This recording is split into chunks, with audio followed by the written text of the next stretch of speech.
Welcome to the Discover Alaska Lecture Series, brought to you by the University of Alaska's Summer Sessions and Lifelong Learning. My name is Althea St. Martin, and I'll be your host for this summer series.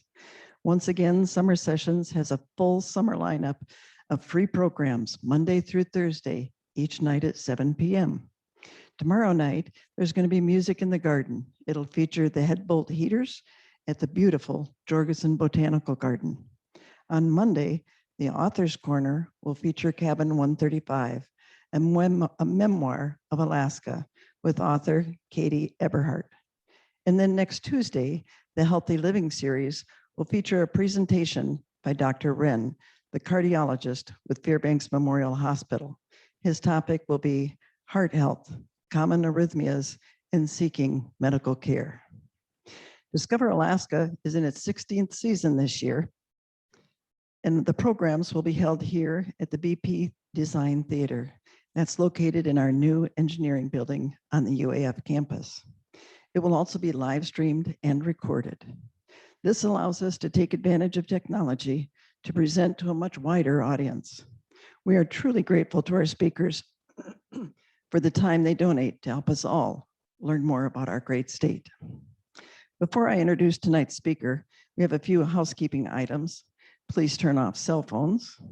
You can review and share all of the Summer Sessions series lectures by going to the UAF Summer Sessions website at uaf.edu/summer/events. They are now putting the programs online, and they should be available within a week after each presentation.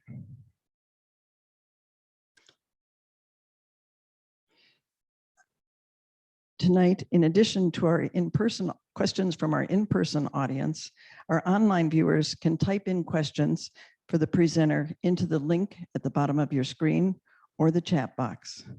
UAF's mask policy is you do not need a mask if you are fully vaccinated. Tonight's speaker is zooming in from Anchorage. He's Nolan Klouda.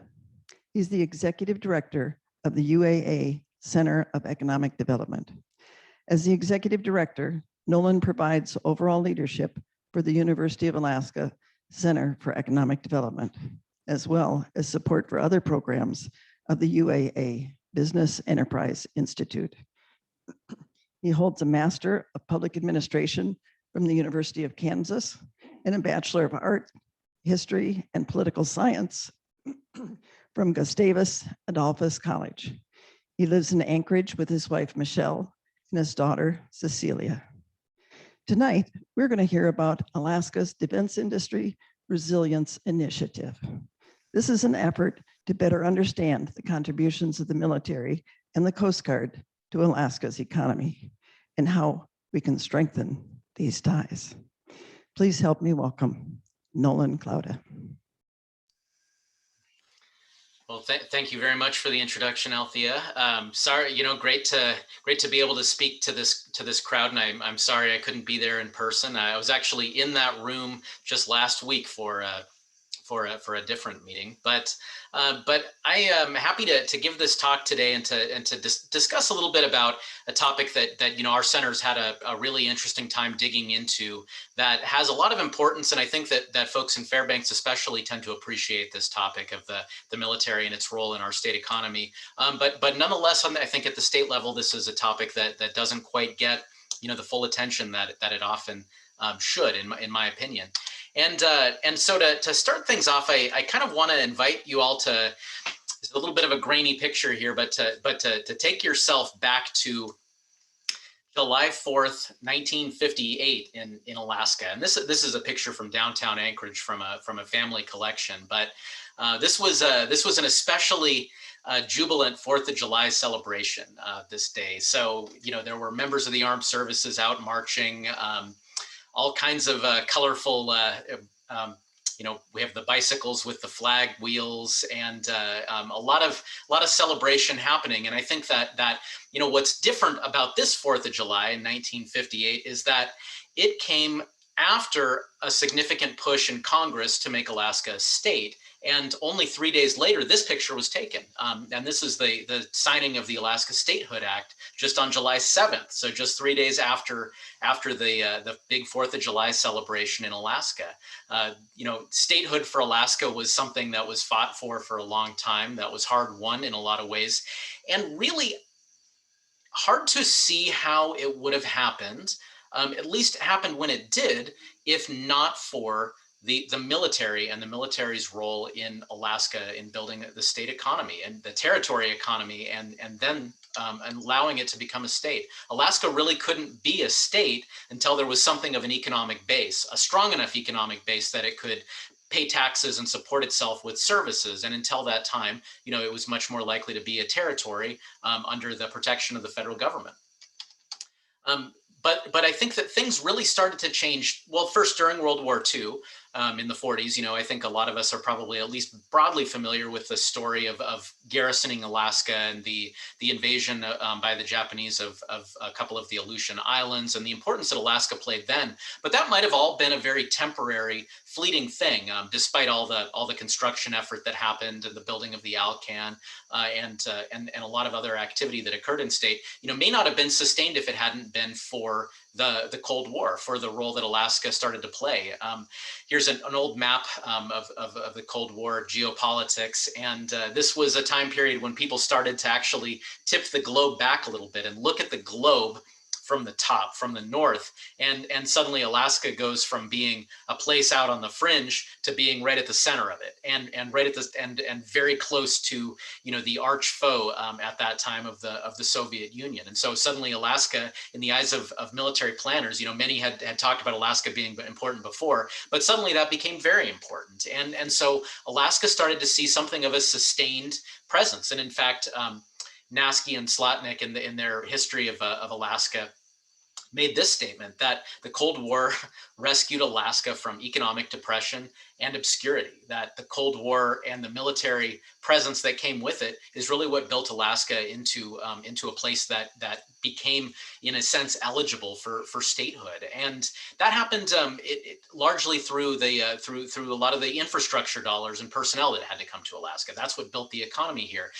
One of the things that a lot of people don't appreciate is how much infrastructure was built by the military, and how much of it had a even though it was built for defense purposes or strategic purposes, how much of it had a civilian and commercial use behind it, and that laid a foundation that we still rely upon today. A great example, of course, the Alaska Railroad.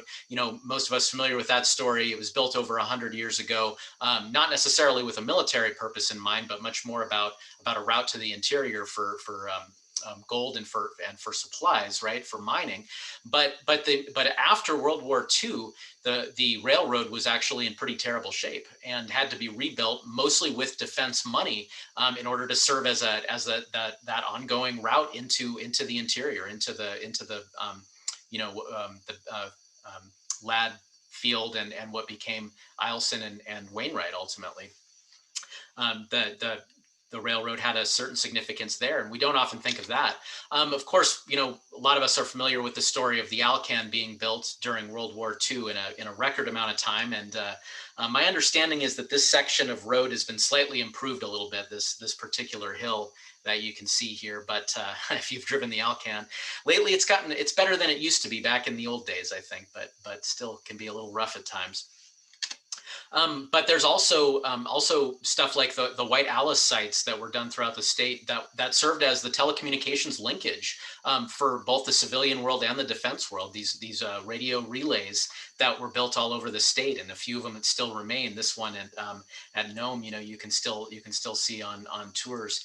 But the White Alice system was how many parts of Alaska were able to stay in contact with the rest of the world. And it was ultimately privatized and sold to Alascom, that later became AT&T. And so Alaska's telecom foundations, owe a lot to the military. And another one that we don't often think about, but 3 ports in the state in particular, Whittier, Seward, and Valdez, were also all built and or upgraded and had shoreside infrastructure built because of their role as defense ports, as for bringing supplies to the state, and for the need, as they saw it, to have redundant ports to bring supplies in. So you've got Whittier, you've got Seward, you got Valdez. Between the 3 of them, they can handle the needs of the state as far as bringing military supplies in. So this is a picture from Valdez in about the mid 70s as one example. So altogether, the infrastructure, here's a partial list. This is certainly not everything, but the infrastructure that was built in the state with military dollars, or at the urging of the military, or with some type of a military push behind it. How about the Anchorage International Airport and the Fairbanks International Airport? Both of those built with federal dollars, not by the military, but at the urging of the military, because they needed the civilian world to have its own airfield, so that they didn't have to tie up the military ones, which is what they had been using before. The rural airports throughout the state, many small runways and landing strips and airfields throughout the state, obviously built with military purpose in mind, that are now in many cases still in use and predominantly civilian.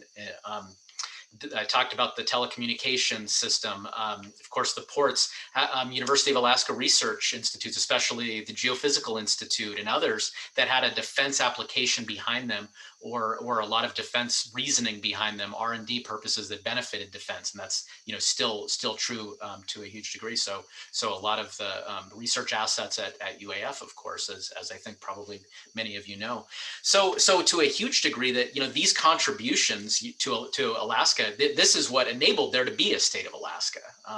The military spending, in fact, it even prompted a warning from George Rogers, who was an economist, and this is a great book that I was gifted just several months ago, written about 1962 is when it was written, and it was just a few years after statehood, and it was kind of a worrisome look at the future for Alaska, and saying what are the prospects for Alaska to grow as economically, and it included this line, which is kind of how we often talk about oil now, but the prospect of a future Alaska without large garrison forces and construction crews is all too obvious and devastating unless some new Alaska comes forward. This is before the discovery of oil at Prudhoe Bay and a lot of other factors that shaped Alaska, in our modern sense of it. But worried that we become, that there was so much military spending in Alaska that it was something we were dependent upon.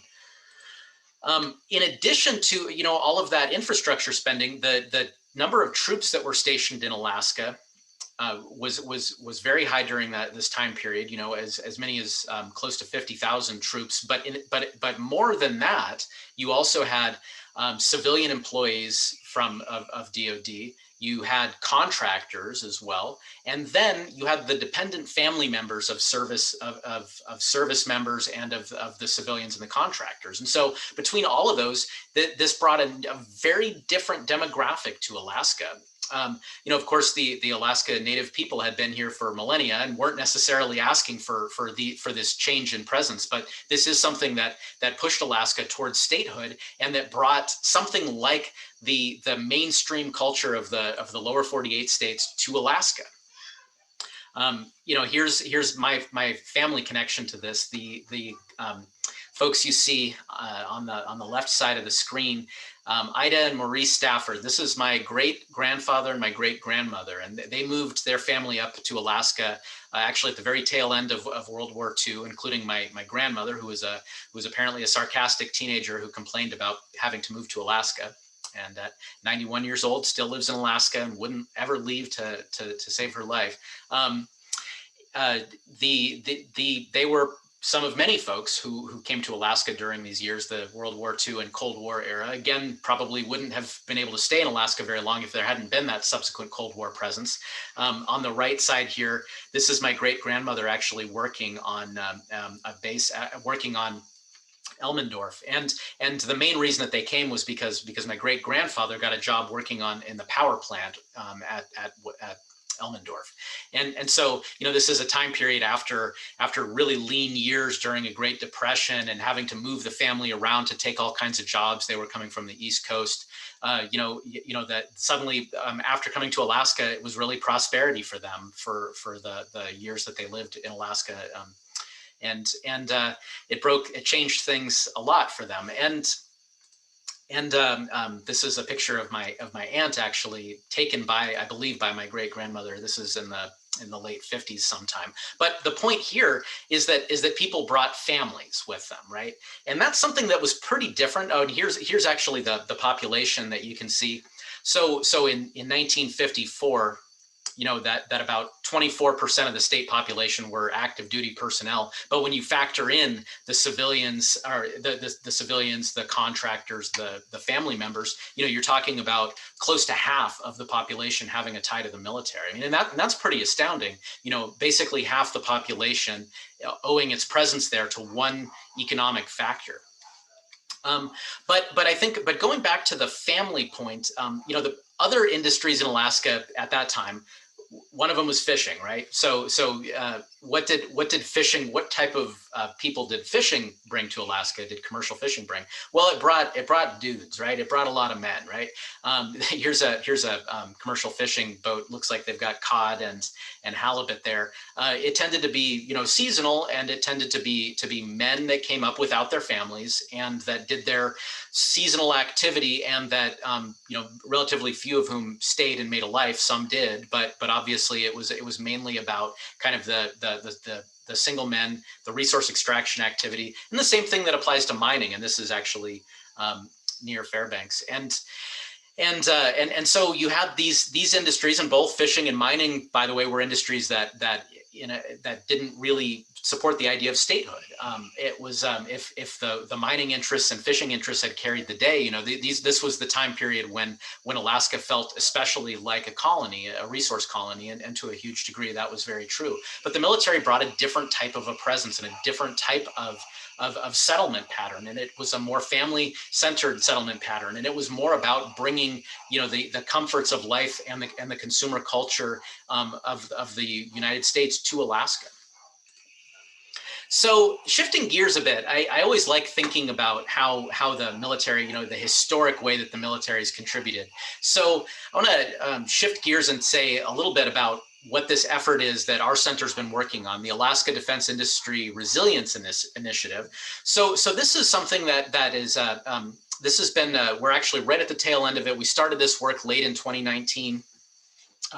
We've worked actually closely with a lot of good partnerships in Fairbanks, especially at the borough and at the Fairbanks Economic Development Corporation. And this was about trying to basically kind of take stock of what the defense sector is in Alaska. This was funded by the Office of Economic Adjustment, which is an office under DoD. They're often the office that responds to BRACs or to downsizing of forces that have negative impacts on communities. But the particular project that we're working on is much more about taking stock of a statewide defense sector, especially the contracting businesses, the economic impacts, and the community interdependence with the military. And so we're trying to do these things, or some of our broad goals: identifying the barriers and vulnerabilities to defense serving firms, understanding the community sensitivities, the way that, a place like Fairbanks, where fortunes kind of rise and fall, with military spending, types of assistance that defense firms need, and to lay groundwork for statewide strategy. So these are the main components of the work that we've done. The data and background analysis on the supply chain, and I'll share a little bit of that with you. We did a defense vendor survey as well, map of economic assets, looked a lot, and we'll talk, this is a big thing that I'll talk about, the economic impacts of the military in Alaska, as well as some best practices, what states, can do, should do to retain their military presence, because there is a lot more that a state can do than just be passive recipients of what the federal government decides to do. So digging into the military impacts, this was a report that we did last fall, and you've probably seen, if you follow business news in Alaska, you've seen reports like this. mining industry, fishing, or the seafood industry, oil and gas industry. They generally put out these reports periodically, sometimes every year, that show what their total economic contribution to the state of Alaska is, especially how many jobs they create, right? So, obviously mining, seafood, oil and gas, also tourism, obviously all big job creators in Alaska. But what was interesting to us, is that nobody had really done this type of an analysis specifically on the military in Alaska that we could find ever. Really, that despite all of the effort, that goes in at UAA, we have the Institute for Social and Economic Research. There's all of these economic reports that get published by the McDowell Group, Northern Economics. Nobody had really done any deep diving, statewide impact analysis on the defense sector that we could find for many years, until we decided to take this on. And so here's a little bit of context. Here are the three, the big three industries that do these reports that I've mentioned, and the number of jobs that they create each year. So oil and gas, huge creator of jobs, no question. 70, close to 80,000 jobs, and it's actually even more when you consider the role of oil and gas in funding state government and the jobs that state government creates. Mining, almost 10,000 jobs. Seafood, close to 60,000 jobs, although many of them seasonal. So here's what the defense sector creates in Alaska, and our numbers we actually have found are on the conservative side.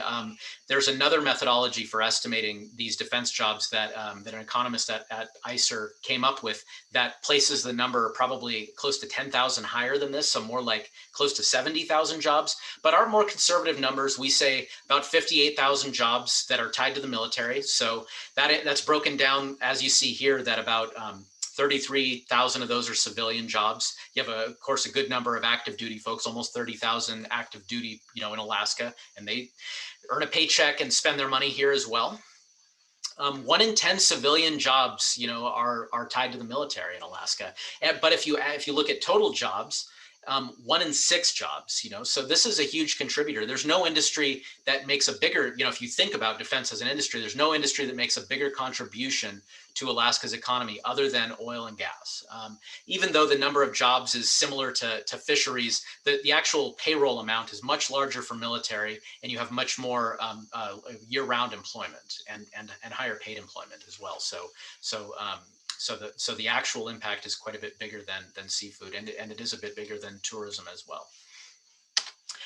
So here's how you get that number, how we came up with it, how it breaks down. But on the left side, the about 30,000, that's the direct employment by Department of Defense and the Coast Guard. And then you have around 10,000 jobs, and that's a very conservative number of contractors, especially those first tier contractors. And then second and third tier is the additional as people spend their money in the economy and as businesses buy supplies from other businesses, you have this second and third tier effect, and so you get another 18,000 there. So you add it all up, and that's the 58,000 jobs that you have. And again, that's a pretty conservative number. It really is probably about 10,000 higher than that is a bit of a safer estimate in some ways.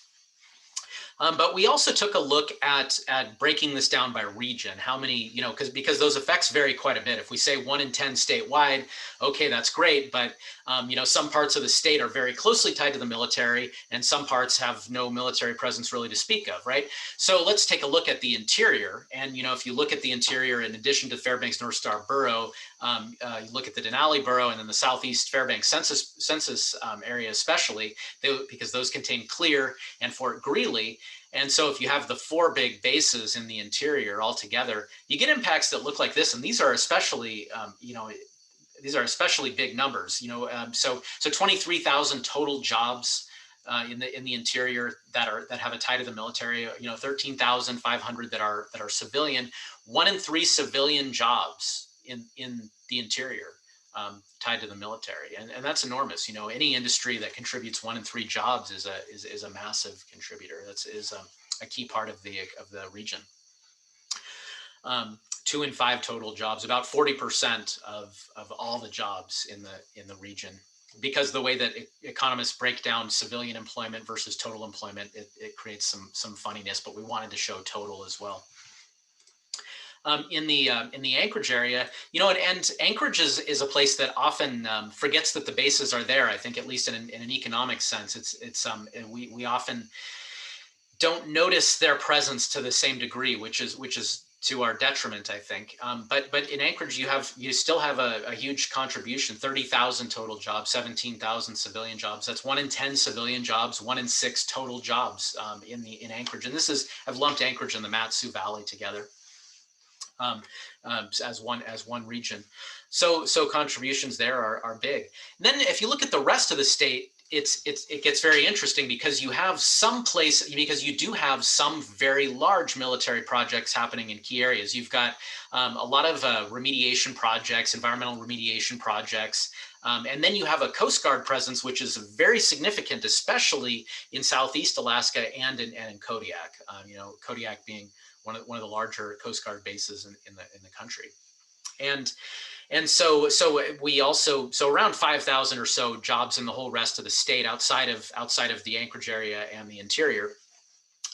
But there's some level of spending that occurs by DoD or the Coast Guard in 28 of the 29 boroughs and census areas in the last 3 years. So military spending, to some degree, touches almost every region of the state to at least some degree, because there are often remote field work. There's often maybe some seasonal Coast Guard presence, and a lot of small remote installations that have that require some level of maintenance to them.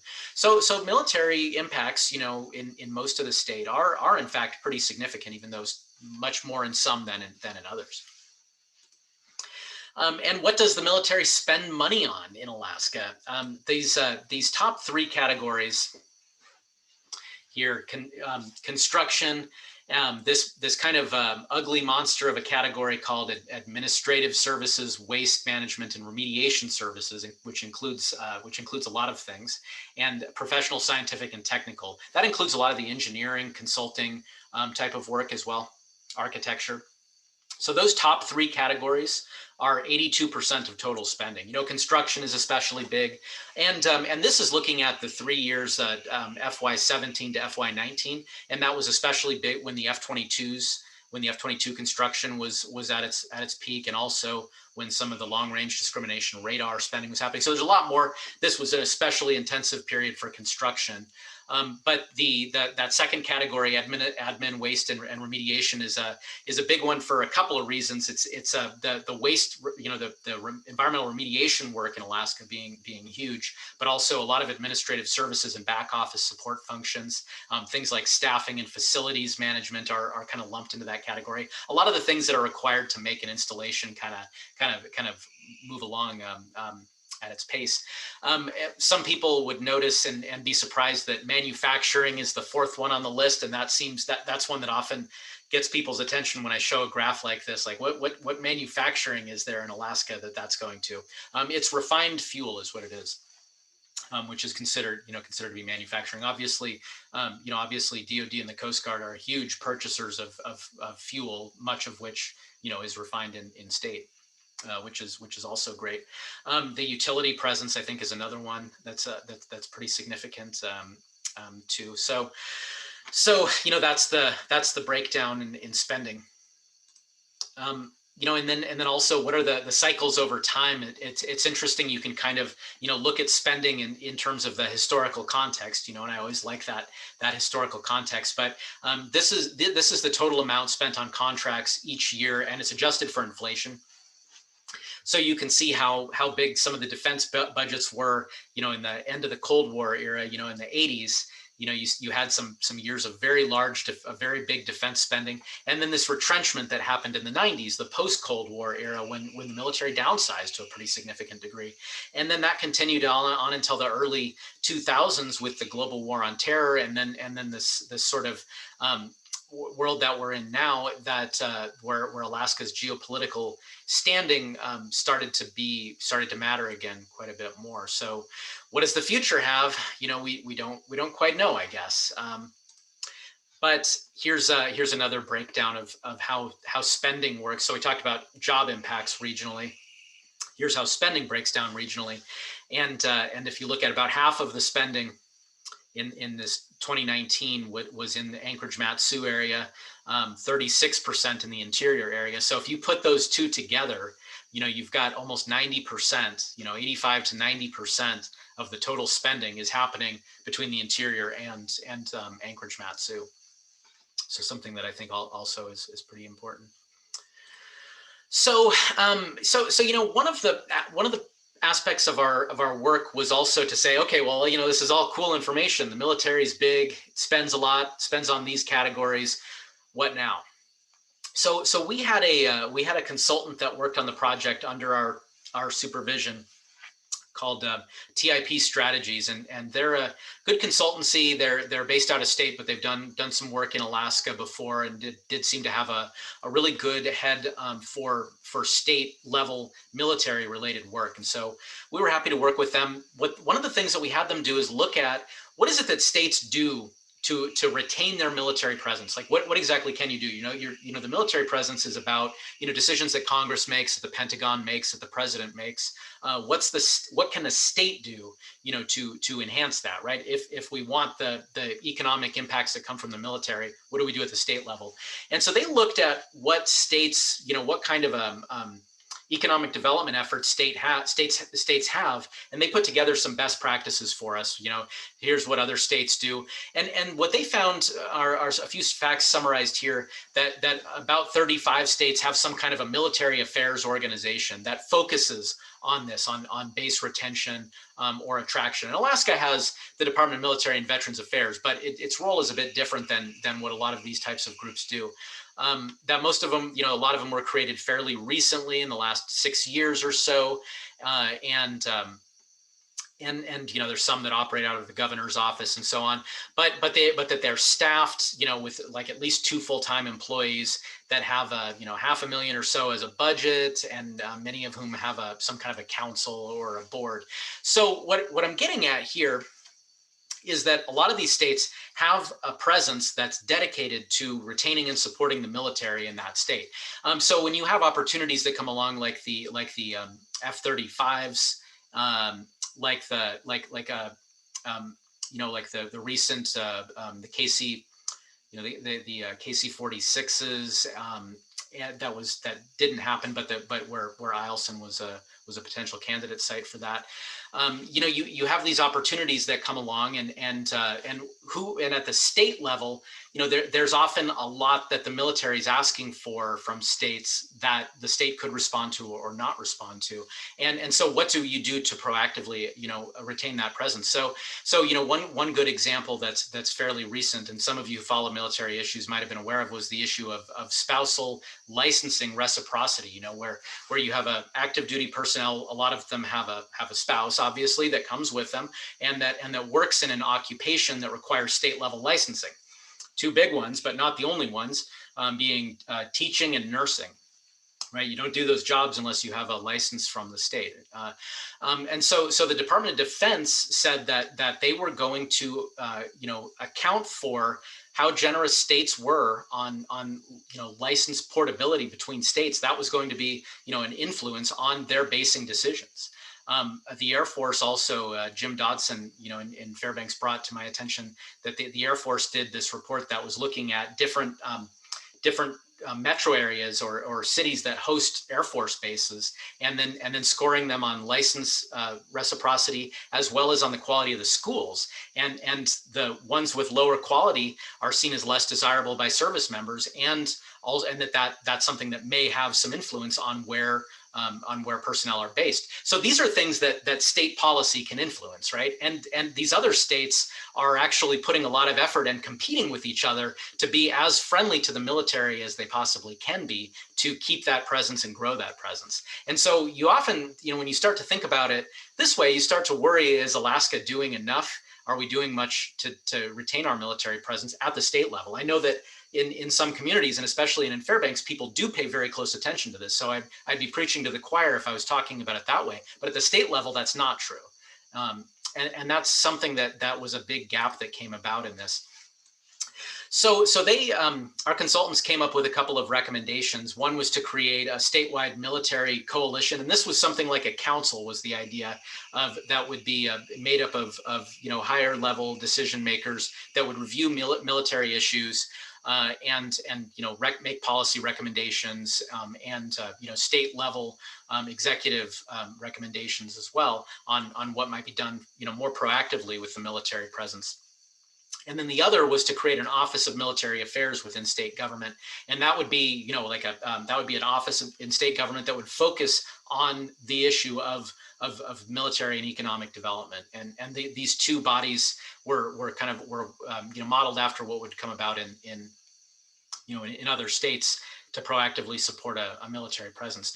Now we do, of course, have a Department of Military and Veterans Affairs, DMVA, but DMVA, as even the commandant told me, is not focused on trying to grow or enhance or retain the state's military bases. That's really not what they see as their function. They don't see themselves as having that kind of an economic development function. Their primary jobs are to administer veterans programming as well as the state National Guard. So there isn't really anybody in state government that has the job of worrying about military and trying to grow it. And so this is something that is a bit of a weakness in my opinion. There was legislation introduced by Grier Hopkins to create a military affairs council, shaped very heavily by our recommendations. I worked with him and his staff on it. It's probably going to get reviewed and moved forward in the next session. It didn't happen in this session, but that would certainly be a start.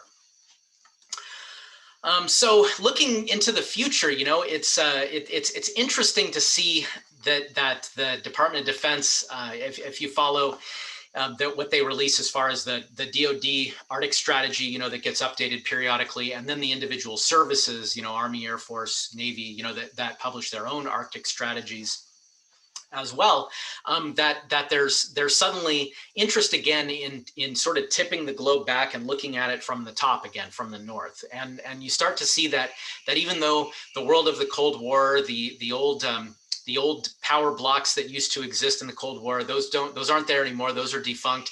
And yet, despite a changing global environment, Alaska and this global position still ends up being vitally important. And so folks like the Wilson Center and a lot of the strategic thinkers about geopolitics and about the military's role have focused again on Alaska. And so now the opportunities down the road, look like things like icebreakers, the potential of having an icebreaker home ported in Alaska. If you're talking about a beefed up presence and more active duty personnel, especially, what the Army's talking about, the ongoing potential for some more of a Navy presence or for an Arctic command, these would all be factors that could bring, more of a defense presence to Alaska. And with it, more spending.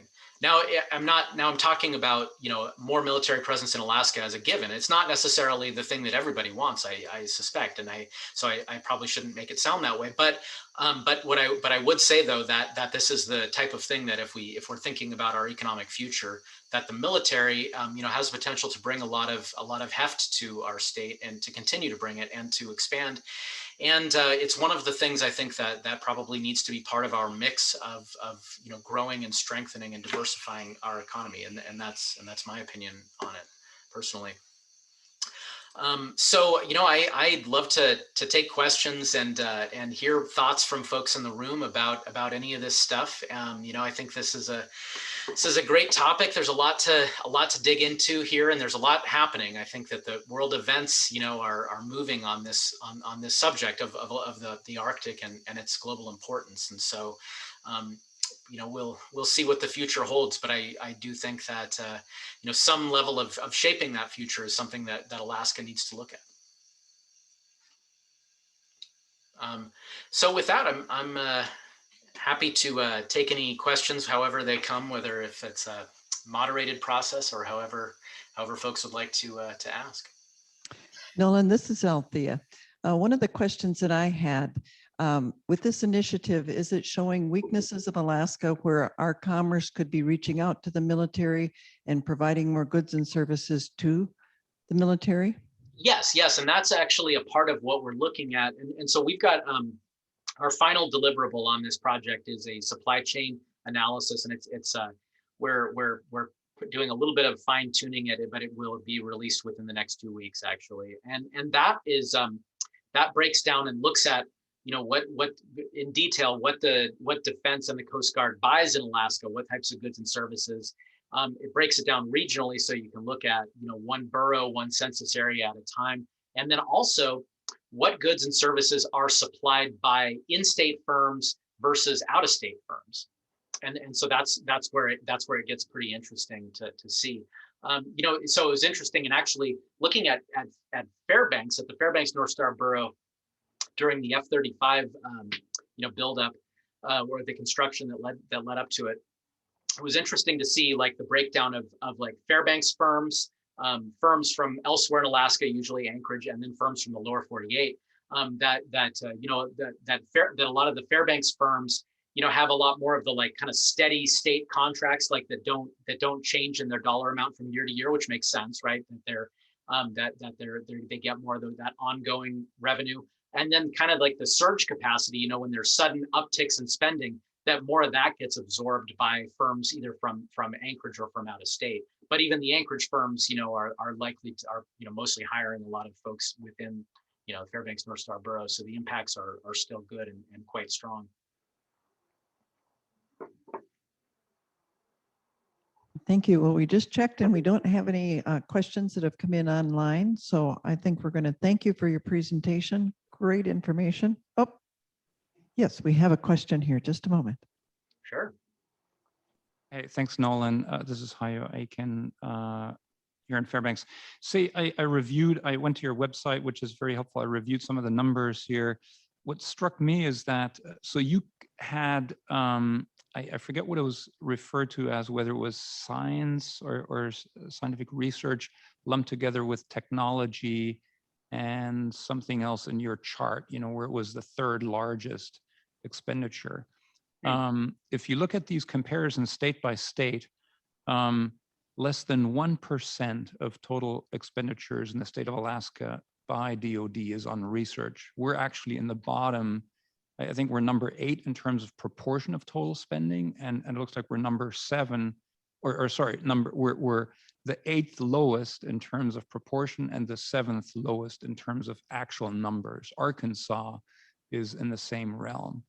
And so I'm wondering whether you have any ideas of how your analyses could be helping both the DoD leadership or whoever would be able to help with that, and others see both the potential for and potentially also the need for greater research development spending in areas where you have large expenditures, for example, in construction, which require quite a bit more custom tailored solutions in Alaska than say somewhere in the lower 48. If you have any thoughts on that, that would be great. Thanks. Yes. So and the chart that I had was, it has, professional, scientific, and technical services. That's a category in terms of the way they categorize the spending. That's a category that includes a lot of architecture and engineering is probably the biggest chunk of that. But then there's also some scientific testing here and there. Mostly this is stuff that's contracted, like in the for-profit realm, is how most of that would break down. But yes, you're right, and that the research spending by defense, defense spends a lot of money on research, right, nationally.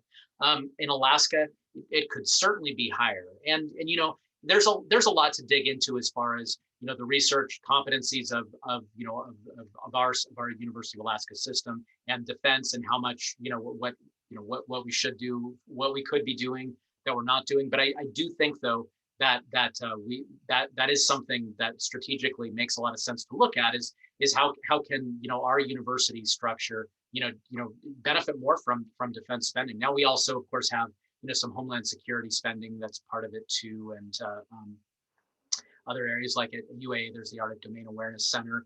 Our center has a really strong partnership with the Alaska Center for Energy and Power, with ACEP, and some of our work with them working with where they work on research. ACEP works on research. We work on commercialization and entrepreneurship activities is funded by the Office of Naval Research, so that's defense funded as well.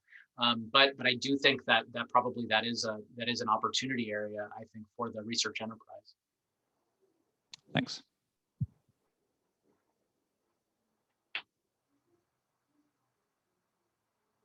But I would like to see more, more of the, and that's another, it raises another good point, Hayo, that we see in the spending, that a lot of the more technical or advanced or skill intensive types of services are more likely to be procured out of state, right? Like, so it's one thing to get a construction, and the construction spending is obviously good and very helpful, but you'd like to see some of the more advanced technical work, being able to be done in Alaska too, among the contracting businesses in the for-profit space, so you'd like to see more of the knowledge economy type of work happen, or at least that's my bias, but at least some of it does. Well, thank you so much. We really appreciate technology where you were able to join us here in Fairbanks tonight. Thank you so much for this information. I'm sure that there's going to be a lot of people very interested in watching this video again. We'll share it with some of our military affairs committees also. So thank you so much and have a good evening. Thank you very much. Thanks for having me.